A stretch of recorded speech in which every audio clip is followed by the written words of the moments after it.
Halo,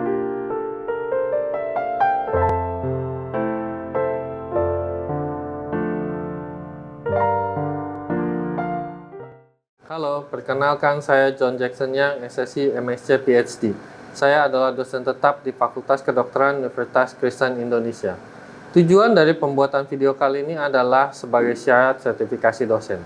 Di Fakultas Kedokteran, salah satu tugas saya adalah mengajar blok 4 yang berisi tentang materi biokimia. Materi yang akan saya sampaikan adalah tentang asam amino dan peptida. Pada materi ini akan menjelaskan tentang definisi, struktur, sifat, karakteristik, klasifikasi, serta reaksi kualitatif dari asam amino dan peptida. Materi ini merupakan dasar dari beberapa praktikum yang akan dilakukan oleh mahasiswa kedokteran. Selamat menyaksikan video pembelajaran ini. Terima kasih. Halo, mari kita mau lanjutkan pembelajaran kita dari yang kemarin itu ada karbohidrat dan lemak. Sekarang kita lanjut ke asam amino dan peptida. Dari kalian semua ada yang tahu nggak kalau asam amino dan peptida itu dalam bentuk nyatanya apa? Telur, Pak. Ya, ada lagi? Keju, Pak. Ya, lalu? Ada alpukat, Pak. Alpukat, ya. Asam amino itu ya, merupakan bagian kecil dari protein ya. Yang tadi kalian sebutkan ada telur, ada alpukat, ada keju ya. Baik, kita lanjutkan. Asam amino dan peptida. Struktur, kita akan bahas struktur dan fungsi, sifat, klasifikasi, dan reaksi-reaksi. Jadi asam amino merupakan partikel kecil penyusun peptida, lalu pembentuk protein. Ya. Asam amino adalah unit monomerik yang membentuk protein. Ya, tadi saya sudah bilang, ya biasanya dalam tubuh kita itu berkonfigurasi L. Fungsi dan peran asam amino dalam protein berkaitan dengan sifat kimia rantai samping dari asam amino tersebut. Ya. Asam amino ini ada 20 ya, pembentuk protein. Ya, contohnya ada cysteine dan selenocysteine. Nah, lalu ada yang unik, ini merupakan turunan asam amino. Ya. Ada GABA, ya, prekursornya asam glutamat, yang merupakan perannya neurotransmitter. Ada histamin, histidin, yang prekursornya histidin, mediator alergi, dopamin itu prekursornya tirosin, ya, neurotransmitter juga, ya, dan sebagainya. Oke. Lanjut, ada 2 asam amino yang bukan penyusun protein, ya, yaitu ada ornithine dan citrulline. Ya, ini yang bukan penyusun asam amino. Oke. Bukan penyusun protein. Lalu struktur itu terdiri dari gugus karboksilat COOH yang warna hijau. Nah, gugus amin itu dilingkari warna biru, dan gugus samping ya ini dilingkari dalam warna merah. Ya, lalu ada 1 atom karbon H, ya, hidrogen. Asam amino memiliki atom karbon asimetrik, ya, biasanya memiliki atom asimetrik kecuali glisid. Lalu dia memiliki aktivitas optik, nanti kita jelaskan yang selanjutnya, yaitu lalu ada struktur ini memiliki gugus R yang berbeda-beda. Gugus R ini berbagai macam, ya, nanti kita lihat lanjutnya. Optik aktif, apa itu optik aktif? Ya, dextro atau positif yang memutar bidang polarisasi ke kanan, kita tahu dextro dan levo ya. Ya, ini seperti ini gambarannya, ada alanin, L-alanin dan D-alanin. Ya, dia berputarnya ke kanan dan berputarnya ke kiri. Oke. Lalu sifat-sifat umumnya biasanya dia larut dalam air, ya, tapi tidak larut pelarut organik, ya. Dia memiliki titik lebut tinggi, yaitu struktur bermuatan dan polaritas yang tinggi. Dia memiliki sifat ion amfoter dan zwitterion. Nah, ini contohnya yang ionic form dan zwitterionic form. Oke. Lalu fungsi asam amino, ya dia tadi saya udah bilang penyusun protein, ya asam amino proteogenik ya. Lalu ada senyawa prekursor, neurotransmitter, dan transport molekul. Asam amino non proteogenik ya ini ya.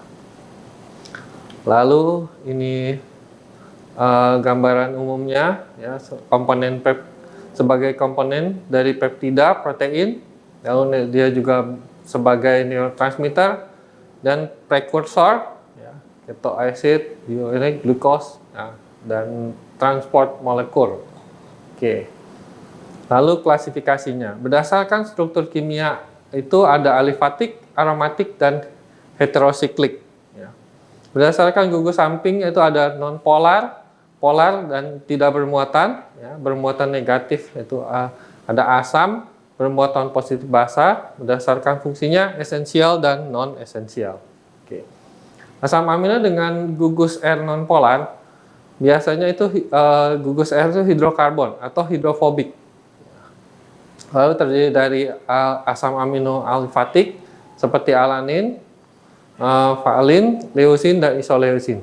Lalu ada asam amino aromatik, ya, fenilalanin, triptofan. Lalu asam amino bersulfur, ya. Lalu ada asam amino heterosiklik. Ya. Lanjut ini contoh asam amino yang non-polar dengan alifatik, alanin, valin, leusin, metionin, dan isoleusin. Ini contohnya ya. Lalu yang aromatik, gugus aromatik, ya. Ada fenilalanin, tirosin, dan triptofan. Ya. Perhatikan di sini, ini adalah asam amino dengan gugus rantai samping yang polar dan tidak bermuatan. Ya.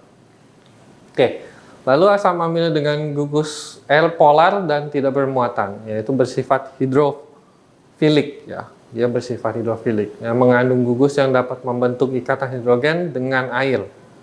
Contohnya ada di sini, lisin, selenin, aspartat, ya, cysteine, yaitu memiliki gugus sulfidril. Oke, ini contohnya. Kalian bisa lihat perbedaannya dari yang sebelumnya. Ya, tidak ada rantai, tidak ada cincinnya ya. Kalau yang tadi sebelumnya ada, yang ini tidak ada. Oke.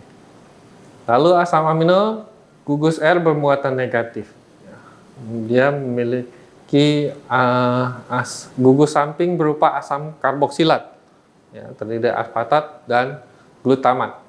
Sini ya, ini memiliki gugus ini ya. Oke. Lalu bersifat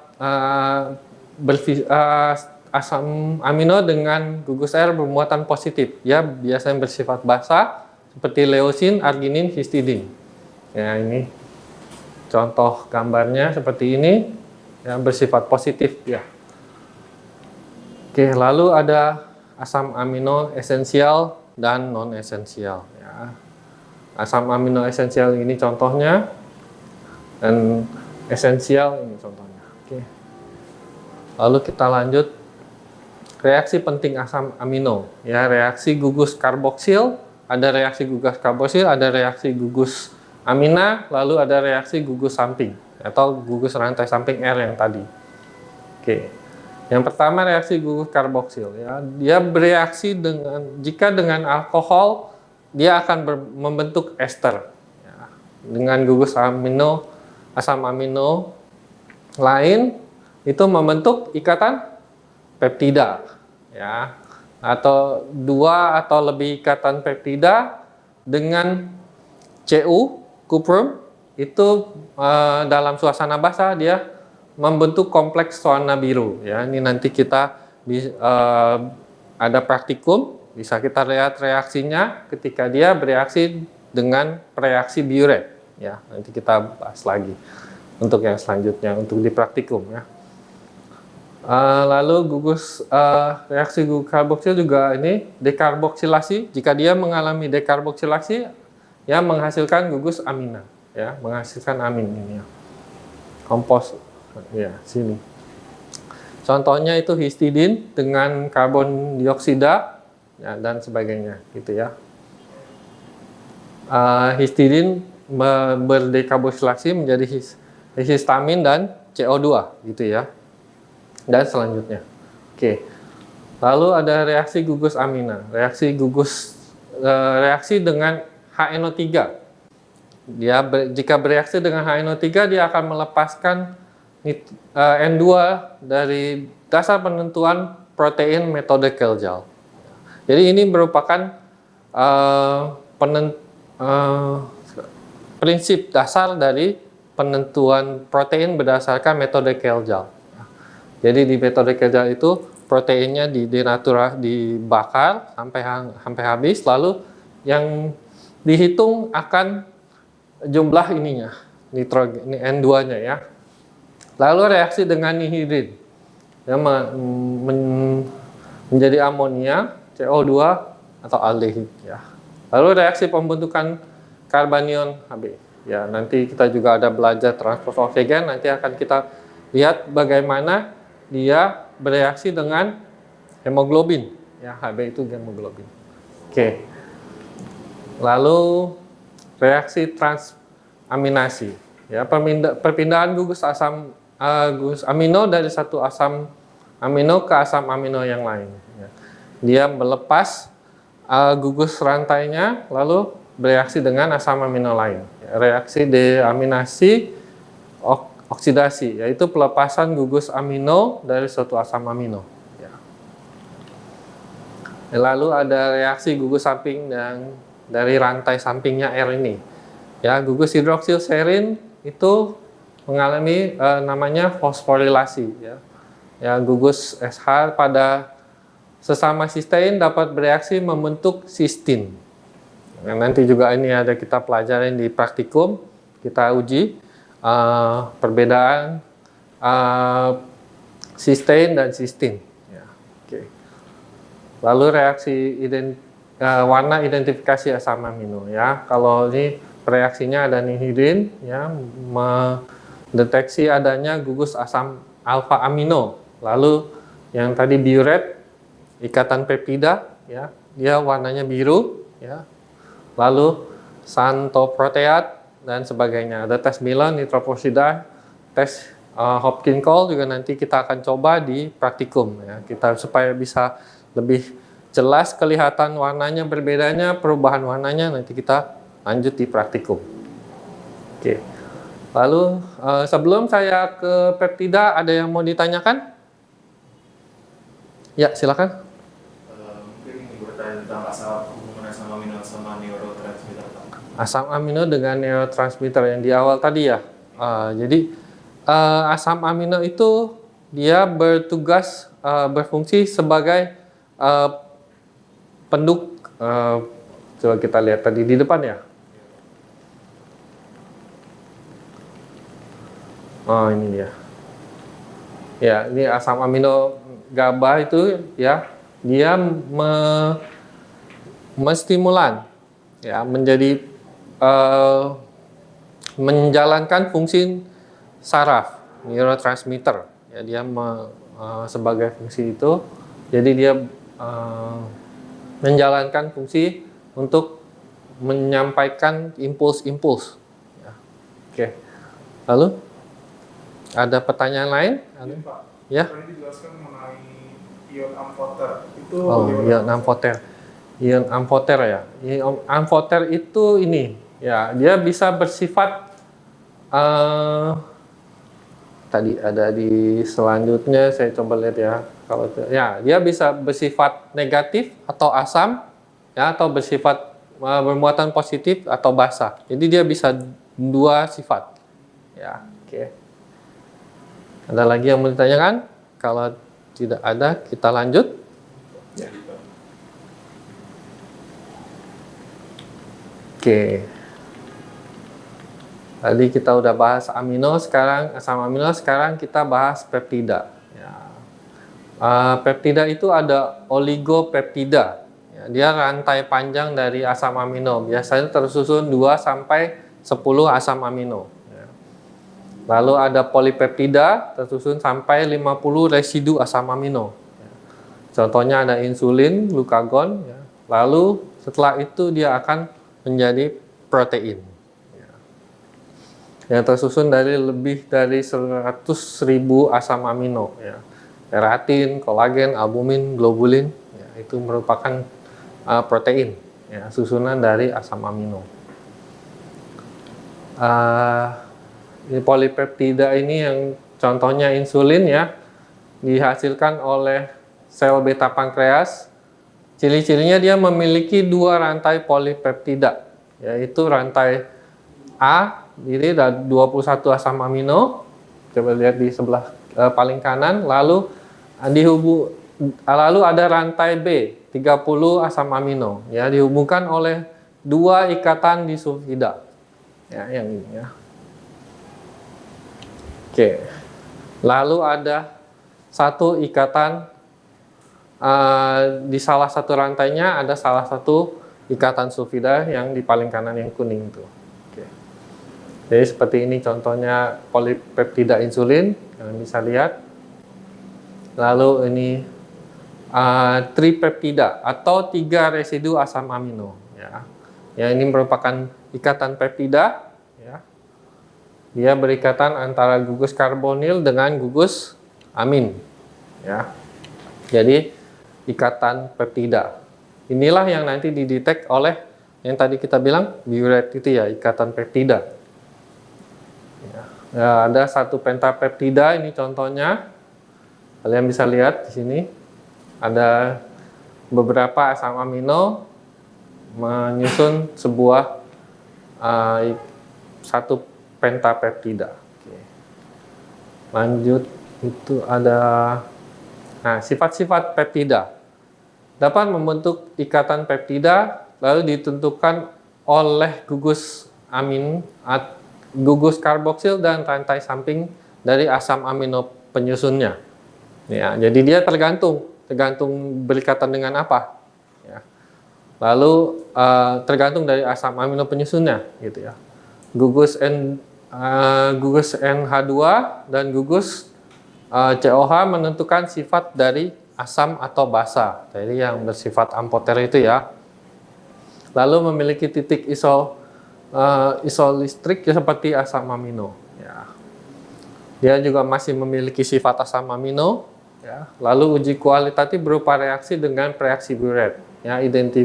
Uji identifikasi residu asam amino dalam protein itu menggunakan kromatografi. Kalau ada yang tahu kromatografi itu, ya, bisa berdasarkan kepolaran. Ya. Oke. Fungsi peptida yaitu komponen protein, pembentuk hormon, koenzim, dan antibiotik. Oke. Dia juga bisa berfungsi sebagai antibiotik, ya. Sebagai hormon. Ini contohnya ada ini struktur tirotropin releasing hormone, ya. Lalu ada human oksitosin, ada human vasopressin, ya. Ini contohnya sebagai hormon, peptida sebagai hormon, ya. Lalu ada peptida sebagai prekursor hormon, ya. Tadi ada hormon, ada prekursor hormon, ya. Jadi fungsinya biasanya kebalikan. Kalau prekursor hormon itu menghambat, kalau sebagai hormon dia fungsinya untuk menjalankan proses, gitu, ya. Lalu ada peptida sebagai koenzim. Ya, contohnya di sini ada ini reductase glutathione, ya. Lalu ada oxidase glutathione. Lalu selanjutnya yang terakhir peptida sebagai antibiotik, ya, yang kita tahu sudah kita ketahui yaitu apa? Penisilin. Yang paling dasar itu, ya, paling dasar. Lalu akan berkembang lagi, ya. Ada yang garamisin, ya. Nah, sekarang turunannya antibiotik sudah ada banyak, ya. Oke, sampai di sini ini daftar pustaka yang saya gunakan. Ada pertanyaan? Tidak ada. Kalau tidak ada, kita sudahi kelas hari ini. Sekian, terima kasih.